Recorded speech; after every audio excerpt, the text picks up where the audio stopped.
askarrellen paljoa ei hanki, mutta läpi talven seisoo tanakasti kanki. Jumalauta kaikki siellä silloin nais.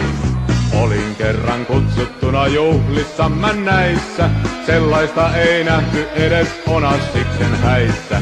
Pulli oli käsittelyn jälkeen viikon jäissä, ja lääkärikin luuli, että sitä puri hai. Siellä juotiin, siellä nussittiin, keväällä tyhjät oli pussit niin. Siellä juotiin, siellä nussittiin, keväällä tyhjät oli pussit niin. Juhlat alkoi siten, että isäntä löi pöytää. Mulkullansa tietysti se helppo oli löytää. Heti piikalikka siihen perseinensä töytää. Pöydän antimia ryhtyi nuolemaan. Emäntä taas vieraallensa pyllistää ja vinkkaa. Kädellänsä jalkoväliään kuin kone hinkkaa.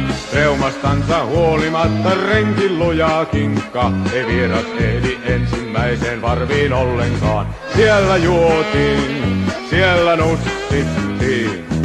Keväällä tyhjät oli pussit niin. Siellä juotiin, siellä nussittiin, keväällä tyhjät oli pussit niin.